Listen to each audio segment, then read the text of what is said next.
Movie का start एक घर को दिखाते हुए होता है जहाँ पर एक आदमी जिसका नाम केन बार्बर था वो यहाँ पर कुछ टाइम पहले रहने के लिए आया था। यहाँ पर अगर केन के पास्ट की बात करें तो कुछ सालों पहले उसका नर्वस ब्रेकडाउन हो गया था जिस वजह से उसका और उसकी वाइफ का डिवोर्स हो गया। फिर इसके बाद उसकी जॉब भी चली गई, उसकी वाइफ की दूसरी मैरिज हो गई और केन के बच्चे भी उसकी वाइफ के साथ ही रहा करते थे। उसकी वाइफ ने जिस आदमी से शादी की थी वो भी एक अच्छा आदमी था और केन के साथ भी उसकी अच्छी फ्रेंडशिप थी। यहाँ पर हमें बताया जाता है कि केन की कोई जॉब भी नहीं थी और उसके अलग अलग किस्म के इश्यूज लाइक नर्वस ब्रेकडाउन और स्लीप प्रॉब्लम, वो इन सब प्रॉब्लम्स की वजह से बहुत ज्यादा परेशान रहता था और वो अब इन सब प्रॉब्लम्स को सॉल्व करने के लिए एक नए टाउन में आया था। वो अपनी जॉब के लिए और अपनी प्रॉब्लम्स को सॉल्व करने की कोशिश कर रहा था। वो अब घर ही बैठा जॉब्स के बारे में लैपटॉप पर रिसर्च तो करता है मगर साथ ही साथ उसने अपना एक यूट्यूब चैनल भी बना लिया था जिस पर वो बहुत सारी वीडियोस अपलोड किया करता था। उसका चैनल न्यू था, इस वजह से उसको कोई रिटर्न भी नहीं मिल रहा था। नेट पर उससे कुछ लोग ये भी पूछ रहे थे कि यूट्यूब चैनल पर काम कैसे करते हैं। वो उनको यही कहता था कि अपना काम जारी रखें, कभी ना कभी तो आपको रिटर्न्स मिलेगा। खैर यहाँ पर केन अपनी सोने की प्रॉब्लम से बहुत ज्यादा परेशान था। अगर वो सो भी जाता था तो बहुत जल्दी उठ जाता था और रात को जब वो उठ जाता था उसको ये सब चीजें प्रॉब्लम करती थी तो वो काउंटिंग भी करता था। केन ने खुद को आइसोलेशन में रख दिया था और वो घर से बाहर भी नहीं जाता था और यहाँ तक कि वो जिस बिल्डिंग में रहता था वहाँ पर उसके अलावा सिर्फ एक और अपार्टमेंट था और वहाँ पर कोई भी अपार्टमेंट नहीं था। एक दिन वो अपने फ्रेंड के साथ वीडियो कॉल करता है। केन अपने फ्रेंड से ये डिस्कस कर रहा था कि उसका चैनल कैसे ग्रो करेगा और तभी उसका फ्रेंड उसे बताता है, क्या तुम जानते हो तुम्हारे पीछे जो एक बर्ड पड़ा था वो खुद ही शेल्फ से नीचे गिर गया था। तभी केन चेक करता है और उसके जो व्यूअर्स थे वो उसको ये कमेंट कर रहे थे कि जो तुम्हारा अपार्टमेंट है वो हॉन्टेड हो सकता है। फिर केन इसके बाद उन्हीं बर्ड्स को देखता है। उन मरे हुए बर्ड्स की बॉडी पर कुछ लगाकर उनको एक आर्टिफिक बनाकर रखा गया था। फिर इसके बाद वो अपनी एक्स वाइफ से बात करता है। वो अपनी एक्स वाइफ को भी इन बातों के बारे में बताता है मगर वो कहती है कि तुमने घर लेने से पहले चेक किया था और तुमने इसके ऑनर से पूछा था क्या ये घर बिल्कुल सेफ है। क्या पता ऑनर को भी इन सब बातों के बारे में ना पता हो और क्या पता ये बिल्डिंग वाकई हॉन्टेड हो। एक्चुअली में केन की एक्स वाइफ को घोस्ट के बारे में टॉपिक्स बहुत ज्यादा अच्छे लगते थे और यहाँ पर वो केन से मजाक भी कर रही थी। अब केन इस बिल्डिंग के बारे में रिसर्च करता है जहाँ पर उसको पता चलता है कि ये बिल्डिंग बहुत पुरानी है और यहाँ पर उसको ये भी पता चलता है कि एक 15 साल की लड़की जिसका नाम रोबर्टा था वो इस बिल्डिंग की विंडो से नीचे गिर गई थी जिसकी वजह से उसकी डेथ हो गई और वो लड़की अपने फादर को मारने की भी कोशिश कर रही थी। वो लड़की तो मर गई मगर उसके फादर बच गए। अब ये रिसर्च करते करते क्या होता है कि केन की नोज से ब्लीडिंग होने लगती है पर केन इस बात को नॉर्मल लेता है और इग्नोर कर देता है। नेक्स्ट सीन में वो अपने चैनल के लिए एक वीडियो रिकॉर्ड करता है और उसमें उस लड़की रोबर्टा के बारे में बताता है। तभी उसके रूम का डोर नॉक होता है। केन इस बात से परेशान हो गया था क्योंकि इस बिल्डिंग में उसके अलावा कोई और नहीं रहता था। जब वो डोर ओपन कर देखता है तो एक हाथ उसको टच करता है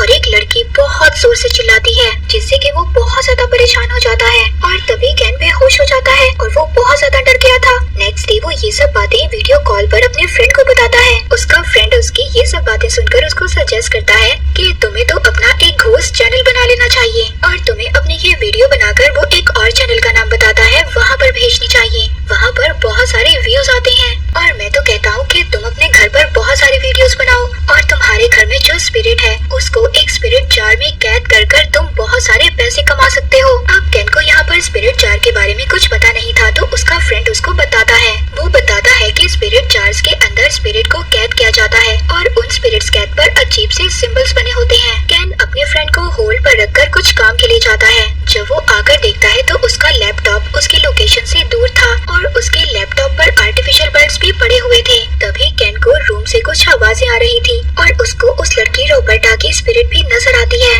वो इससे बहुत ज्यादा डर गया था और काउंटिंग करने लगता है जिसके बाद चीजें नॉर्मल हो जाती हैं और स्पिरिट भी गायब हो गई थी। फिर नेक्स्ट डे हम देखते हैं कि केन अपने नॉर्मल रूटीन्स के काम कर रहा था तभी उसके घर में रोबर्टा की स्पिरिट भी इधर उधर घूम रही थी। अब फिर वो दोबारा से अपने फ्रेंड को वीडियो कॉल करता है और उसको वो स्पिरिट जार दिखाता है। कहता है मैंने ये स्पिरिट जार बना लिया है और तुम्हारे बताए हुए सिंबल्स भी मैंने इस पर लिख लिए हैं। साथ ही साथ वो अपने फ्रेंड को एक बुक भी दिखाता है। उस बुक को देखकर ही उसने वो सिंबल्स उस जार पर बनाए थे।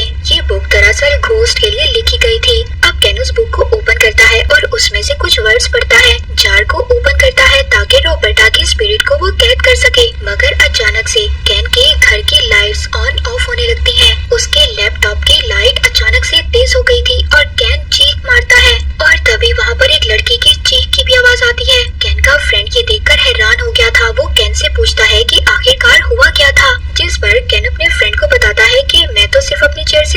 गिर गया और बेहोश हो गया। फिर मैं नहीं जानता कि यहाँ पर हुआ क्या था। कैन अपने वॉशरूम में जाता है। वॉशरूम में जाकर उसके मुंह से एक रिबन बाहर आता है और कैन ये देखकर परेशान हो जाता है। दूसरी तरफ उस लड़की रॉबर्टा की स्पिरिट इधर उधर घूम रही थी। फिर वो अपनी वाइफ से बात करता है। उसकी वाइफ उसको एक डार्क कॉर्नर के चैनल का नाम बताती है जहाँ पर वो घोस्ट की वीडियोस को देखता है। अब कैन जब वहाँ पर वो वीडियोस देख रहा था तभी लैपटॉप की स्क्रीन पर एक डिमोनिक फेस आ जाता है जिससे कैन बहुत ज्यादा डर गया था। फिर इसके बाद नेक्स्ट सीन में वो उस बुक के ऑथर से बात करता है जिस बुक के बारे में स्पिरिट की पैरानॉर्मल एक्टिविटीज के बारे में लिखा गया था। अब वो राइटर जब कैन के स्पिरिट जार को देखता है तो वो कहता है इस पर जो सिंबल्स लिखे हुए हैं वो गलत है और साथ ही साथ वो ये भी बताता है कि तुम्हारा जार एक नॉर्मल जार है, इसमें कोई भी स्पिरिट कैद नहीं हो सकती और साथ ही साथ रिचुअल करते हुए कुछ ऑफरिंग भी डालनी होती है जार में जो तुमने डाली नहीं। और अब जब कैन उस जार को ओपन करता है तो वो जार तो खाली ही था। नेक्स्ट सीन में कैन उस बुक को और ज्यादा पढ़ता है।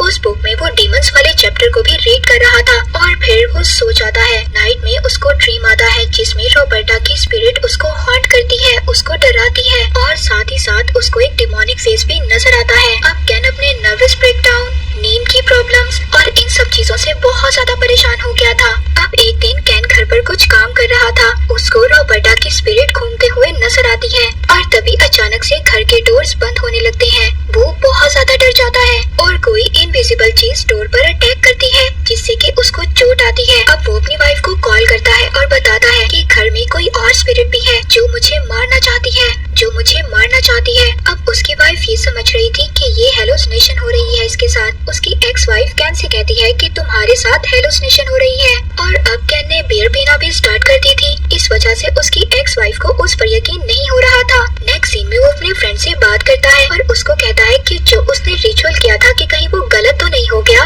जिसकी वजह से उसके साथ ये सब कुछ हो रहा था। मगर उसका फ्रेंड कैन से कहता है तुम परेशान मत हो और इस तरह बातों ही बातों में उन दोनों की बहस हो गई थी। इस बात पर उसका फ्रेंड कहता है कि सब कुछ ठीक हो जाएगा मगर पहले तुम्हें खुद अपना ध्यान रखना होगा। अब कैन दोबारा से उसी बुक के राइटर से बात करता है। उस बुक का राइटर कैन को बताता है कि मैंने रिसर्च की है और मुझे पता चला है कि रॉबर्टा की मदर ने ही उसको मारा था। उसकी मदर ने रॉबर्टा को विंडो से नीचे फेंक दिया था और फिर इसके बाद उसने खुद की जान ले ली। और अब जो तुमने रिचुअल किया था वो गलत हो चुका है। उसकी मदर इवल दुनिया से यहाँ पर आ गई है और उसकी मदर की स्पिरिट खुद को पावरफुल कर रही है। जिस तरह ही वो ज्यादा पावरफुल हो जाएगी वो रॉबर्टा की स्पिरिट को भी कैद कर लेगी और उसने जैसे पहले रॉबर्टा को मारा था इस तरह से वो दोबारा करेगी और फिर इस तरह से ये एक टाइम लूप बन जाएगा और ये बार बार होगा। और अब कैन तुम्हारा ये काम है, तुम्हें रॉबर्टा की स्पिरिट को आजाद करवाना होगा और तुम्हें उसकी मदर की स्पिरिट को कैद करना होगा। इसके लिए मैं तुम्हें अपना स्पिरिट जार भेजूंगा। वो राइडर कैन से कहता है जो तुम्हारे मुंह से रिबन निकला था मैं उसे देखना चाहता हूँ। जैसे ही कैन अपने रूम में वो रिबन लेने के लिए जाता है तो वो राइडर वहाँ पर अपना रिचुअल करने लगता है और उसकी आंखों में येलो कलर की लाइट्स चलती हैं। फिर इसके बाद वो दोबारा से अपनी एक्स वाइफ से बात करता है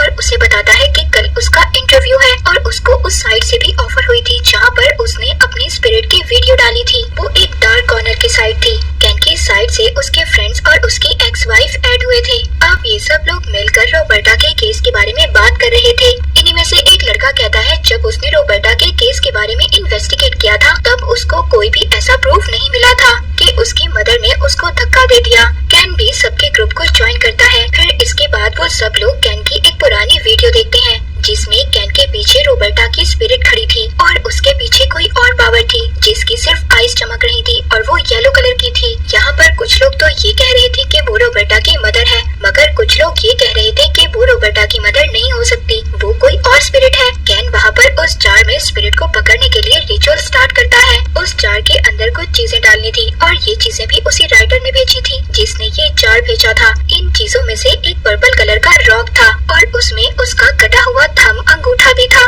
ये देखकर तो सब लोग हैरान हो गए थे। कैन जल्दी जल्दी सब चीजों को जार में डाल देता है। जैसे ही वो रिचुअल स्टार्ट करता है उसके पीछे रॉबर्टा की स्पिरिट आ गई थी और बहुत जोर से चीख मारती है। ये देखकर सब लोग बहुत ज्यादा डर गए थे। उधर कैन के घर पर सब चीजें डिस्ट्रॉय होने लगती हैं। अब इधर वो राइडर यहाँ पर एक डीमन को वेलकम करता है जो पूरी दुनिया को तबाह करने के लिए तैयार था और ये सब लोग देखकर हैरान हो गए थे। ये जब राइडर कहता है तो उसकी आईज येलो हो गई थी और देखते ही देखते उसके घर में आग लग जाती है। वो जलकर मर गया था। उधर दूसरी तरफ सबको अपने